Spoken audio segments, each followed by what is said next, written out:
बड़ा इस कार्यक्रम में हमारे मध्य में नैक के अध्यक्ष आदरणीय प्रोफेसर कुशल कटवर्धन जी, राष्ट्र धर्म के संपादक श्रीमान ओम प्रकाश पांडे जी, लाल बहादुर शास्त्री केंद्रीय संस्कृत विश्वविद्यालय के कुलपति प्रोफेसर मनोहर पाठक जी, मुरली मनोहर पाठक, हमारे इस विद्यापीठ के कुलगुरु डॉक्टर उज्ज्वला जी, आदरणीय श्रीमान तिवारी जी, शैलेश जी और उपस्थित सभी सज्जन वृंद, भाइयों बहनों और छात्र छात्राओं,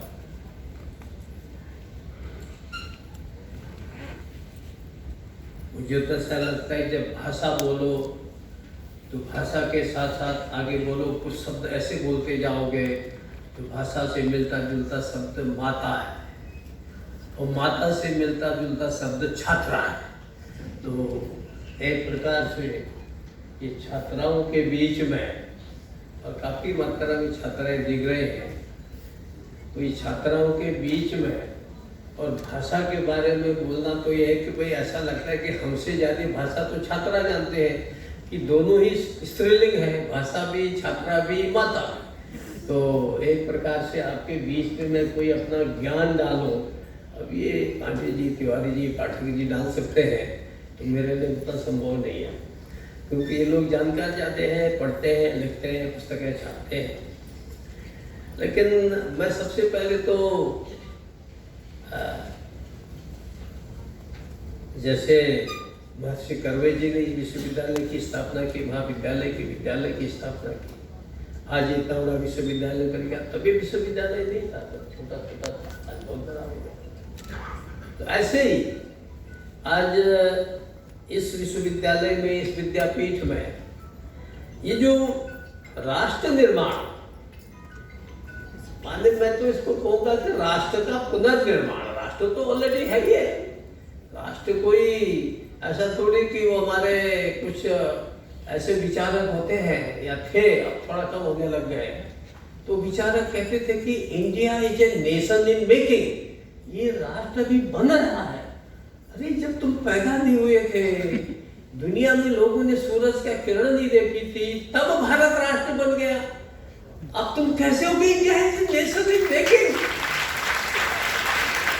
इसलिए मुझे लगता है कि अब विद्वान लोगों आगे चर्चा करना, लेकिन इसको कि जैसे ग्रीक, रोमन, ये सब पिछड़ गई, पीछे होने लग गई, एक प्रकार से डेड लैंग्वेजेस जैसे होने लगी।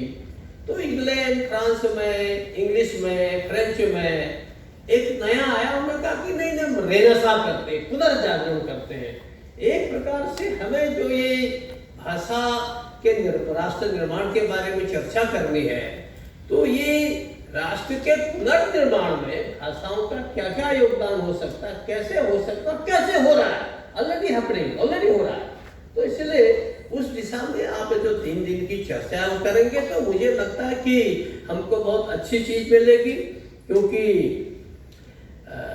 हमारे देश की एक विशेषता यह है कि यहाँ भाषा कोई समझे चाहे न समझे, उत्तर से दक्षिण तक सब एक दूसरे के भाव को समझते हैं। इसीलिए आप कल्पना करो कि आज से 2500 साल पर सब कुछ कहते हैं, 1200 साल पहले मैं भरोसे ही मान लेता हूं। शंकराचार्य जी कालड़ी केरल से निकले और निकल करके वहां द्वारिका, गुजरात में, उड़ीसा में जगन्नाथपुरी, तमिलनाडु में आपका श्री क्या है उसमें वहां पहुंचे, और वहां बद्रीनाथ हिमालय में। अब वो तो केरल के थे और इतना सारे देश घूमे, तब न मोटर थी, न साइकिल थी, न कोई हवाई जहाज था।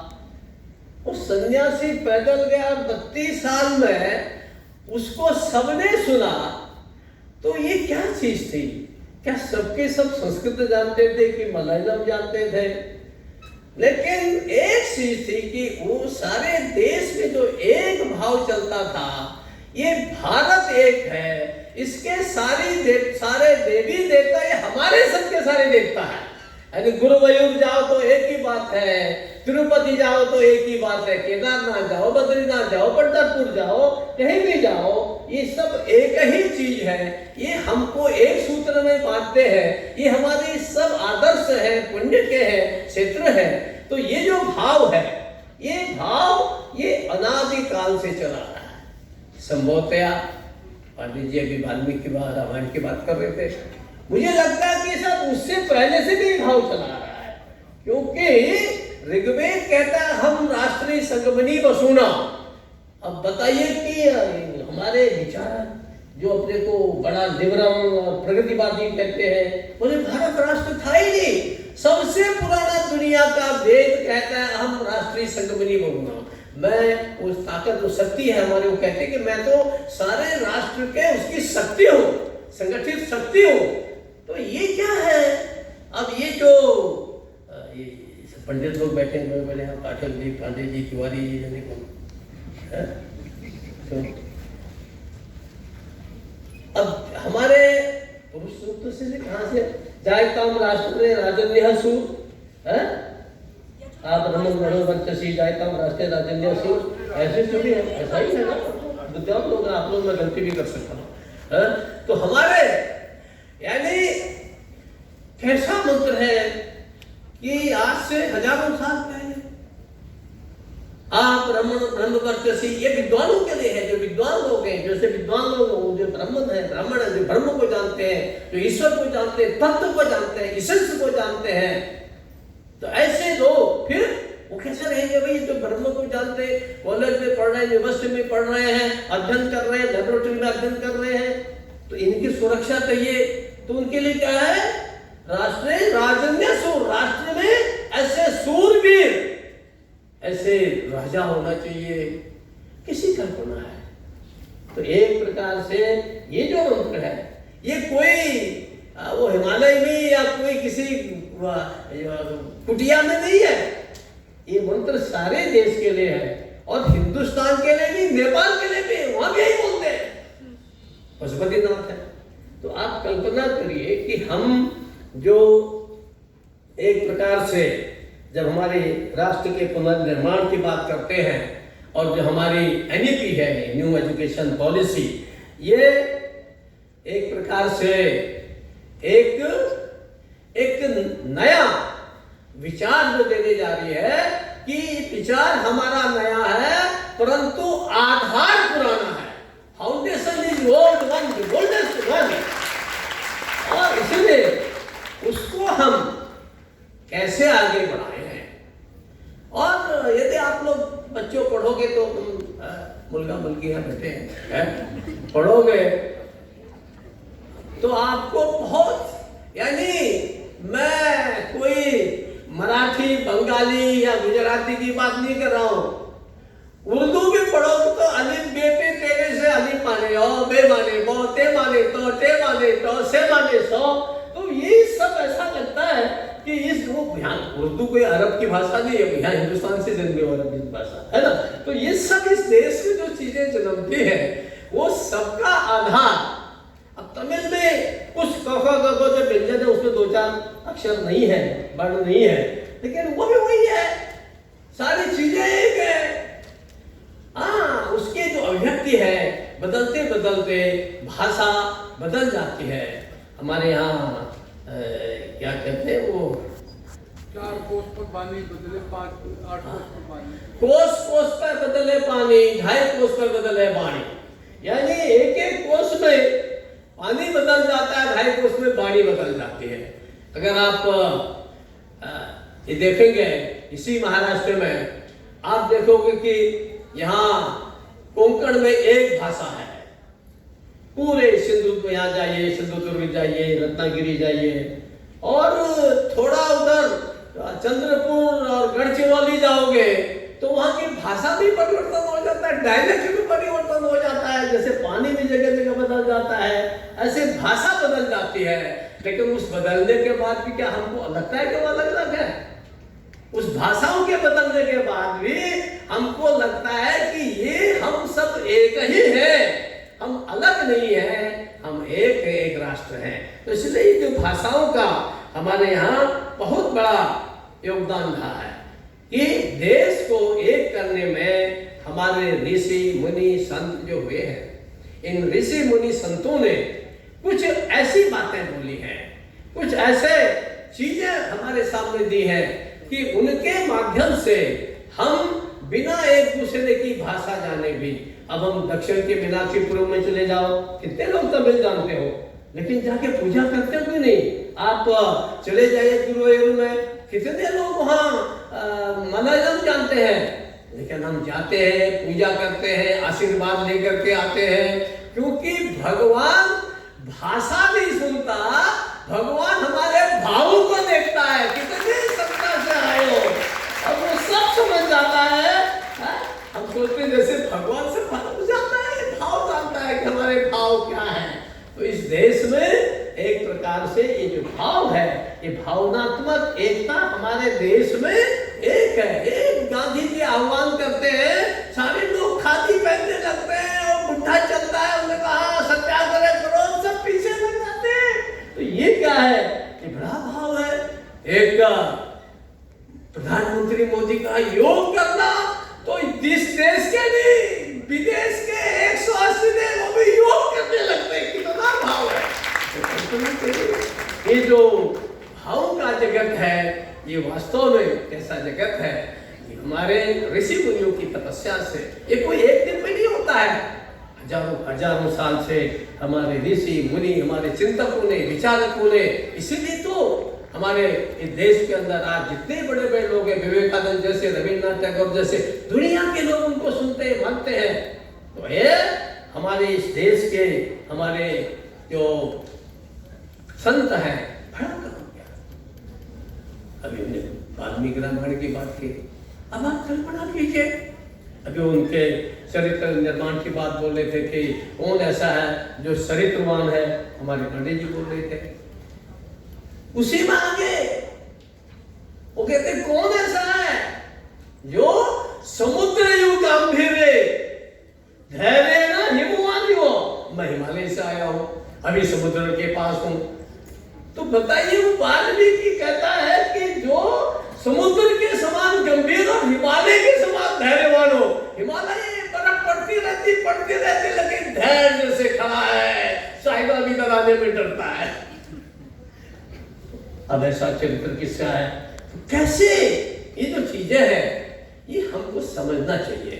अगर हम जितना विशाल रखेंगे, आगे ध्येय मार्ग पर चलेंगे, तो निश्चित रूप से मुझे लगता है कि और यही नहीं, पता नहीं इस विद्वान लोग बैठे में तो समय भी नहीं मिलता, सुबह से शाम तक जनता से घिरा रहता हूँ। बचपन में गाय बकरी चुगाता था, चलाता था, अब आजकल आदमी के साथ चलता, बेचारे वही घेरे रहते, चल भाई भगत सिंह कुशारी लेकिन समझ नहीं मिलता। तो भी अगर आप कंब रामायण पढ़ोगे तो मुझे, मैंने कंब रामायण मंगाई, बड़ी मुश्किल से मिली मुझे जब मैं संसद में था, मेरे संसद के भवन में भी नहीं थी, बड़ी मुश्किल से मंगाई कहीं से मैंने। तो मैंने देखा कि जैसे वाल्मीकि जी ने कहा कि धैर्य हिमवानी और समुद्री गंभीर, ऐसे उन्होंने भी कहा कि ये जो राम है, मतलब वो वाल्मीकि उत्तर के रहने वाले और कंब एकदम दक्षिण में समुद्र में तमिलनाडु का रहने वाला, वो भी कहता है कि ये आखिर वो हिमालय के समान और समुद्र के समान। वह उपमा उसने भी दे रखी है कंब ने, जो तमिल में तो उसने अपनी रामायण लिखे है। तो एक प्रकार से हम, और यही चीज मैंने नेपाली रामायण में भी देखी है। तो अभी चीजें कैसे है ये देश के अंदर, इसलिए कि ऋषि मुनियों ने अपनी तपस्या से एक ऐसी भावनात्मक एकता की है, एक ऐसा भावनात्मक एकत्व प्राप्त किया है कि उसके कारण से हम एक प्रकार से जुड़े रहते हैं। और कभी कभी हम लोग जब सोचते हैं कि हम पढ़ते हैं, आजकल मैं महाराष्ट्र में हूँ, तो बहुत पहले मैंने आज से 40 साल पहले या 50 साल पहले कभी पढ़ी होगी अपना ज्ञानेश्वरी वो हिंदी में पढ़ी थी। आजकल जब मैं यहाँ हूँ तो मैंने कभी ज्ञानेश्वरी एक बार पढ़ चुका हूँ। अब रामदास जी के कुछ थोड़ा समर्थ रामदास को पढ़ना चाहिए, तो मैं उनको पढ़ रहा हूँ तो मुझे ऐसा लगता है कि ये हिंदी और मराठी में ज्यादा अंतर है ही नहीं है। जैसे कबीरदास ने लिखा, तुलसीदास ने लिखा, थोड़े शब्दों का अंतर है, वो थोड़े से शब्द जान लो तो आप उसको आसानी से समझ सकते हो। अब हमारे पटवर्धन जी कह रहे थे ना कि दिल्ली गया हो तो हिंदी अच्छी हो गई है। स्वाभाविक है कि वहाँ हिंदी अच्छी होगी यहाँ हम आएंगे तो थोड़ा सा मराठी सीख लेंगे, अच्छा नहीं मिलेगा जूठन तब भी मिल जाएगी हमको। तो एक प्रकार से ये जो सब हमारी भाषाएं हैं ये हमको एक दूसरे से जोड़ती हैं। और अगर हमको जो आपका अध्ययन क्या होगा, निष्कर्ष क्या होंगे, क्या आगे आप लोग बताएंगे, लेकिन मैं इतना कह सकता हूँ कि हम सब लोग ऐसे तत्व को देखें, ऐसे चीजों को देखें कि जिसके माध्यम से अब वहाँ जैसे ये मराठी श्रद्धा है ना, ऐसे के वैष्णव जन को तेने के ये गुजराती में है। अब कोई बड़ा कठिन है क्या? जनगण मन अधिनायक जय बंगाली में क्या कोई कठिन है क्या? ये सब चीजें क्या है कि ये कहीं न कहीं एक दूसरे से जुड़े हुए हैं। तो इसलिए जो जितनी भारत की भाषाएं हैं, इन भाषाओं को हम एक तो संस्कृत से जोड़ते हैं। अभी मेरे यहाँ सिंघल श्रीलंका के कंसल्टेंट जनरल आए थे, तो वो बोले साहब उनके पूर्वज उसके केरल के हैं, मलयालम जानते हैं, तो बोले साहब मलयालम और संस्कृत में तो मलयालम तो बहुत ही संस्कृत के शब्द है। और बोले हम जो सिंघली में वहाँ सिंघली चलती है अपने श्रीलंका में, बोले सिंघली में सारे शब्द ज्यादा प्राकृत के हैं, यानी जिसमें अशोक ने किया और लोगों ने किया संस्कृत के बाद जो प्राकृत प्रदेश में आए उसके बाद बोले उनके शब्द वहां जुड़े हुए हैं। तो ये सब एक दूसरे से ये जोड़ते हैं। इसलिए इसमें इन सब विविध भाषाएं इस देश की जो हमारी अलग अलग मणियां हैं, मणि है, मुक्ता है, इन मुक्ताओं को कभी अगर संस्कृत जोड़ती थी तो आज इन मुक्ताओं को हिंदी जोड़ने लग गई है। क्योंकि आज जहां जाओ, मैं सोचा कि जरा मराठी से को देखा तो मेरे सामने कर्मचारियों से कहता हूं भाई जरा मराठी बोलो, तो कहते हैं आपको देख के हिंदी आ जाती है।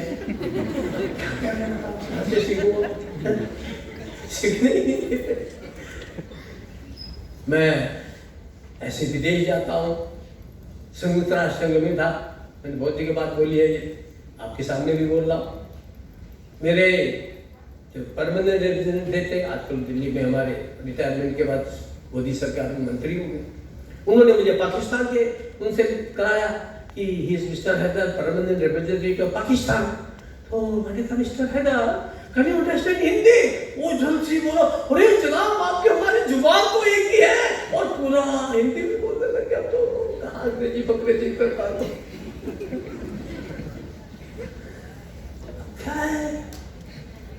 अभी मेरे पास उधर के बंगाल के, आपके शायद आपकी यूनिवर्सिटी पढ़ते होंगे बच्चे, उत्तर अफगानिस्तान के, नेपाल के, तमिल के, लंका के, अलग अलग दक्षिण अफ्रीका के अलग अलग छात्र आए थे, 25-30 छात्र आए थे।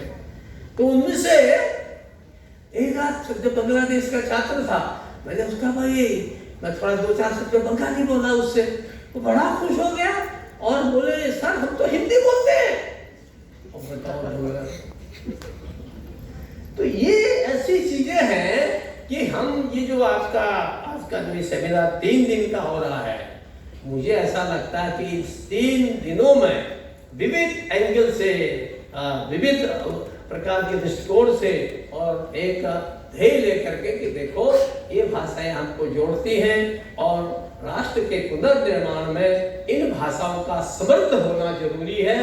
यदि मराठी समृद्ध होगी तो हिंदी भी समृद्ध होगी, बंगाली समृद्ध होगी तो तमिल भी समृद्ध होगी। तो एक प्रकार से हम अपनी भाषाओं को कैसे, ठीक है अंग्रेजी सीखे, फ्रेंच सीखे, जर्मन सीखे, मैं तो जब पढ़ता था समय भी नहीं मिलता था, तब भी जैसे अपने आप ही करना पड़ता था, ज्यादा बता जिसको कहते ये भी करो वो भी करो वो भी करो, तो भी मुझे शौक था। जैसे अली पे से मैंने कहा उर्दू में काफी सीख लिया तो भूल गया, ऐसे में जर्मन सीख गया था, अब सब भूल गया, तो गुटेन मॉर्गन आगे मागे भूल जा सकते हैं, है ना। लेकिन आप चाहो तो सब सीख सकते हो, कोई दिक्कत थोड़ी ना है।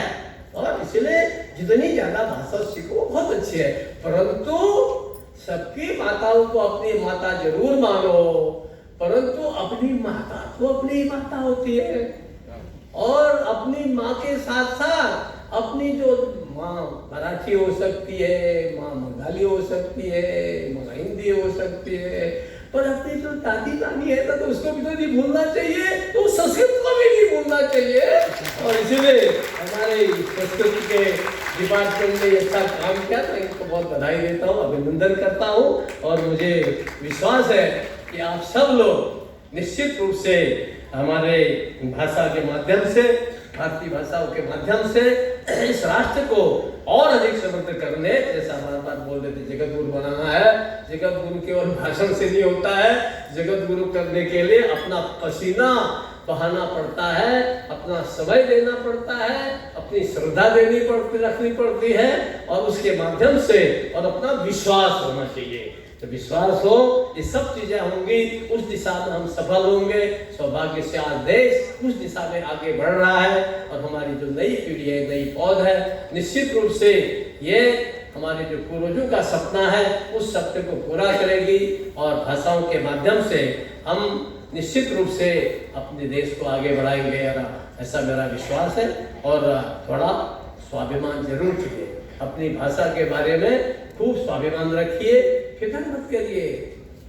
एक बात करके खत्म करूंगा, मैं पिछले दिनों एक बड़े प्राइवेट विश्वविद्यालय में था, 80 देशों के लोग पढ़ते हैं, वहाँ एक प्रोग्राम था, 80 देशों के लोग पढ़ेंगे तो मैं भी अंग्रेजी बोलूंगा, वहाँ हिंदी कब बोलूंगा, है ना, क्योंकि अलग अलग देशों के ऊपर अंग्रेजी ज्यादा समझते हैं। लेकिन एक छोटे चर्चा हो रही थी टीचर्स के बीच में, और टीचर्स जैसे मराठी हिंदी सब समझते थे, तो उसके संस्थापक अंग्रेजी में बोले। बाद में मैंने कहा इसे मराठी में क्यों नहीं बोले आप? बोले नो कचहरी साहब, गवर्नर साहब, ये तो देखो इंग्लिश जो है ये तो इंटरनेशनल लैंग्वेज है, फला है, और हमारे बच्चे अगर अंग्रेजी, मैंने कहा पढ़ो अंग्रेजी, मैं थोड़ी कर रहा हूँ, परंतु यहाँ तो हिंदी से भी काम चलता रहा है, तुम तो मराठी बोल सकते थे, क्या दिक्कत थी? नहीं बोला अंग्रेजी। मैंने उनसे एक चीज पूछी, मैंने कहा yes you right in English? बोले या। मैंने कहा यू थिंक इंग्लिश? बोले या। तो मैंने स्पीक इन इंग्लिश? या आई स्पीक इन इंग्लिश। तो मैंने उनसे कहा यू ड्रीम इन इंग्लिश? तुम सपना भी अंग्रेजी में देखो, तो सपना मराठी में देखता हूँ।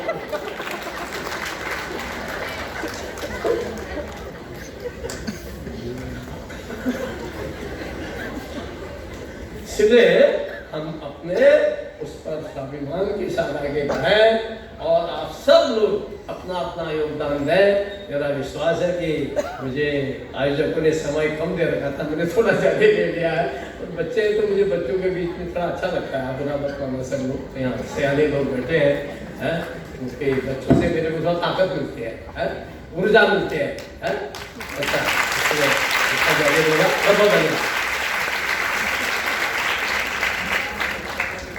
बहुत धन्यवाद। आपसे बहुत प्रेरित होते हैं, और वो भी आपसे बहुत ऊर्जा लेते हैं। हम कार्यक्रम के अंतिम पड़ाव की ओर हैं, और हमारे जो इस 3 दिवसीय संगोष्ठी में जो हमारे सह आयोजक हैं, मैं उन्हें सहायक निदेशक केंद्रीय हिंदी निदेशालय शिक्षा मंत्रालय नई दिल्ली श्री शैलेश विडालिया जी को आमंत्रित कर रही